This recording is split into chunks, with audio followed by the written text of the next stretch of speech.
Last week, Ukrainian President Zelensky marked a historic point in the ongoing war with Russia with a surprise visit to the U.S. NBC's Molly Hunter looks back at the war in Ukraine.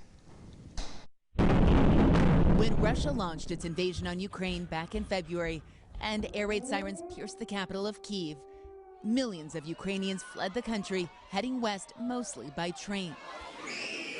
But so many more stayed behind. They stayed home to fight alongside their actor-turned-politician president. 44-year-old President Zelensky has relentlessly kept his country on the world's radar. In the suburbs of the capital, the world saw the horror of Bucha. We arrived in neighboring Borodyanka at the beginning of April, just days after the Russians left. 5 weeks of Russian occupation, Marina showing us the city center and taking us to meet her neighbor, Taisa.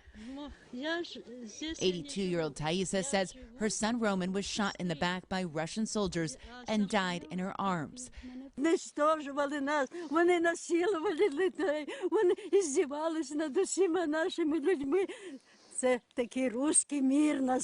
She was forced to bury her son in the garden, like so many.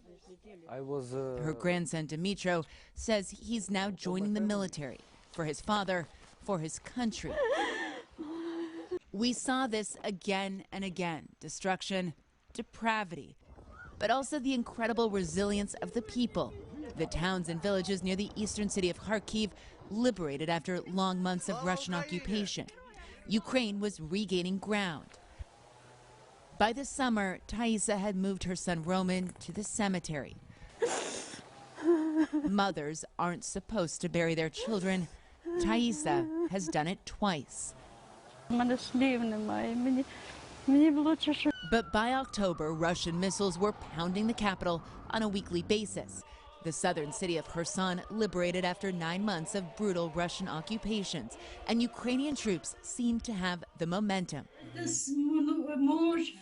When we see Taisa again, she tells us her grandson Dmitro was killed fighting in the east. But nearly a year into this war, there's new life too. Hi, I'm Eldar. I'm 3 days old. You are one of the newest little cute Ukrainians. Yes, Ukrainian Cossack.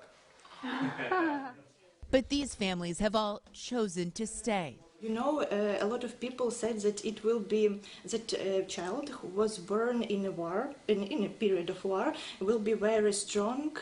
As temperatures stay well below zero, most of the country is struggling with electricity, heating, and connectivity. But there's little Christmas cheer here, and January will be even colder. But for Ukrainians, the faith here in their country and in their future, unwavering.